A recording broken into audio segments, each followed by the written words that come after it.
سبيل الدموع سبيل مريح Assalamualaikum warahmatullahi wabarakatuh. Halo teman-teman semua, selamat pagi. Perkenalkan, nama saya Syekh Ahmad Yasin. Saya dari jurusan Komunikasi Penyiaran Islam. Saya dari kampus IAIN La Roiba Cibinong. Dan yang akan kita bahas kali ini ialah dakwah virtual dan tantangannya. Yang menjadi pembahasannya adalah kenapa sih banyak sekali para pendakwah dan dai atau daiyah itu lebih banyak berdakwah menggunakan virtual. Dan apa sih tantangannya? Yuk kita kaji sama-sama. Pertama, kita harus tahu hukumnya, guys. Ya, hukum dakwah pada dasarnya adalah kewajiban bagi seorang muslim. Karena Allah Subhanahu wa taala berfirman dalam surah Al-Imran ayat 109 yang berbunyi, kuntum khaira ummatin ukhrijat lin-nasi ta'muruna bil ma'ruf wa tanhauna 'anil munkar wa tu'minuna billah. Dalam ayat ini Allah Subhanahu wa taala berfirman yang artinya kalian adalah sebaik-baik umat manusia. Kuntum khairan ummatin ukhrijat lin-nasi ta'muruna bil ma'ruf wa tanhauna 'anil munkar, dan yang melaksanakan kebajikan dan yang mencegah kemungkaran dan beriman kepada Allah Subhanahu wa taala. Dalam ayat ini bahwasannya Allah Subhanahu wa taala menyampaikan kepada kita bahwasannya umat Islam itu adalah umat terbaik dan kita dianjurkan atau diperintahkan untuk menyerukan kepada yang ma'ruf atau yang baik dan mencegah kepada kemungkaran. Dan kita tahu bahwasannya dakwah ialah menjalankan segala perintahnya dan menjauhi segala larangannya. Atau bisa dikatakan orang yang berdakwah ialah orang yang menyerukan atau mengajak kepada teman-teman sekalian itu untuk mendekatkan diri kepada Allah Subhanahu wa taala dengan menjalankan segala perintahnya dan menjauhi segala larangannya. Setelah kita mengetahui bahwasannya dakwah adalah kewajiban bagi seorang muslim, maka kita sebagai seorang muslim harus senantiasa berdakwah bagi seluruh manusia, baik itu adalah perbuatan hal terkecil ataupun perbuatan hal terbesar. Karena Allah Subhanahu wa taala tidak melihat sesuatu amalan yang dikerjakan bagi seorang muslim itu, melainkan Allah Subhanahu wa taala melihat apa yang dia lakukan. Bagaimana mereka melakukan hal tersebut, apakah dia ikhlas atau karena orang lain. Yang jadi permasalahannya apa sih keterkaitannya antara dakwah dengan virtual? Jadi virtual itu adalah salah satu media atau alat untuk berkomunikasi secara online. Dan kita pada zaman saat ini adalah zaman di mana seluruh manusia, seluruh orang yang ada di muka bumi ini semuanya mendapatkan ujian dari Allah Subhanahu wa taala yang berupa coronavirus. Sehingga pada zaman saat ini banyak sekali para pendakwah atau dai atau daiyah mereka berdakwah menggunakan virtual atau media sosial, ya. Baik itu dari Facebook, baik itu dari YouTube, kemudian ada yang namanya Zoom, Google Meet dan sebagainya.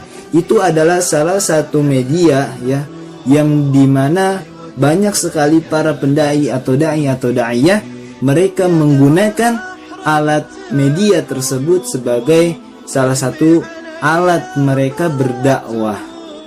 Tapi kita tahu bahwasannya itu bukanlah masalah terbesar. Akan tetapi yang menjadi masalah inti pokok dalam kehidupan kali ini adalah bagaimana kita berdakwah di jalan Allah Subhanahu wa taala, baik itu berupa YouTube, Twitter, Instagram, Facebook dan aplikasi-aplikasi lainnya. Karena itu adalah setiap zaman mereka memiliki perubahan zaman pada zamannya masing-masing. Ketika di zaman Nabi Muhammad SAW mereka ingin mencari sesuatu, mereka harus mencarinya dengan kesungguhan. Pada zaman saat ini ketika mereka ingin mencari sesuatu, mereka tinggal membuka HP, kemudian mencari sesuatu, ketemulah apa yang ingin kita cari. Itulah yang menjadi perbedaan antara zaman dahulu dengan zaman pada zaman saat ini. Dan ketika kita berdakwah di jalan Allah Subhanahu wa Ta'ala, pasti banyak sekali tantangannya. Baik kita berdakwah dalam media sosial atau berdakwah secara langsung. Karena setiap kali kita berdakwah pasti akan ada ujian-ujian yang akan Allah berikan kepada hambanya. Dan yang kemudian adalah tantangannya. Apa sih tantangan ketika kita berdakwah dengan menggunakan media virtual, ya? Tadi kita telah sebutkan media virtual adalah salah satu media mempermudah kita berdakwah. Dan pada zaman saat ini banyak sekali orang atau hampir 90% orang yang ada di bumi ini mereka menggunakan media teknologi, media elektronik, semuanya serba media elektronik, ya. Tidak ada orang yang tidak menggunakan media elektronik, ya. Negara Arab mereka menggunakan media teknologi, kemudian Amerika, Australia, seluruh negara-negara mereka semua menggunakan media-media teknologi. Dan yang menjadi tantangan besar adalah di mana dengan media teknologi ini banyak sekali orang-orang itu membuat fitnah. Karena kita tahu bahwasannya ketika kita men-share, ya, atau membagikan informasi-informasi itu, kita bisa membagikan kepada seluruh manusia yang ada di muka bumi ini sebebas-bebasnya, ya. Apapun yang terkandung dalam media itu bisa kita lihat, tetapi akan menjadi tanggung jawab kita di akhirat kelak nanti. Itu yang menjadi tantangan kita. Banyak sekali fitnah-fitnah yang ada di muka bumi ini. Banyak sekali fitnah-fitnah, orang-orang membuat kebohongan-kebohongan ketika mereka membagikan informasi-informasi yang ada pada media sosial. Banyak sekali. Dan dengan demikian kita sebagai pendakwah, ya, jangan takut bila kita berdakwah menggunakan media sosial, karena itu adalah tantangan kita. Jika kita berdakwah tidak menggunakan media atau secara offline, maka kita akan berdakwah secara begitu-begitu saja, tidak ada perkembangan. Sedangkan perkembangan pada zaman saat ini adalah di mana orang-orang menggunakan media, baik itu online atau menggunakan media-media yang lain, ya, berupa YouTube dan sebagainya. Dan yang menjadi poin penting yakni ialah bagaimana kita bisa berdakwah kepada orang-orang yang ada di sekitar kita, baik itu secara online, ya, ataupun secara offline. Ini tidak akan dipermasalahkan.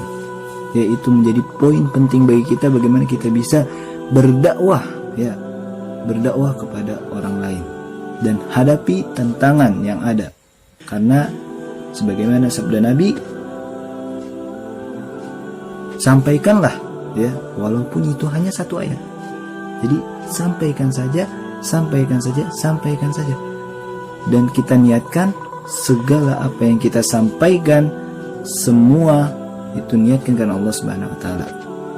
Jangan kita niatkan karena sesuatu, ya, niatkan karena Allah Subhanahu wa Ta'ala. Ya, mungkin sekian dari saya. Bila ada kata-kata yang salah dari apa yang saya ucapkan, mohon dimaafkan karena saya masih tahap pembelajaran. Dan bila ada kata-kata yang benar yang saya lantunkan dari ucapan saya, maka itu terdapat dari Allah Subhanahu wa Ta'ala. Unzur maqala wala tanzur man qala, ya. Barakallahu li wa lakum fil Qur'anil Karim wa nafa'ani wa iyyakum bima fihi minal ayati wa dzikril hakim. Aqulu qouli hadza astaghfirullah li wa lakum innahu huwal ghafurur rahim wa akhiru da'wana anil hamdulillahi rabbil alamin. Wassalamualaikum warahmatullahi wabarakatuh.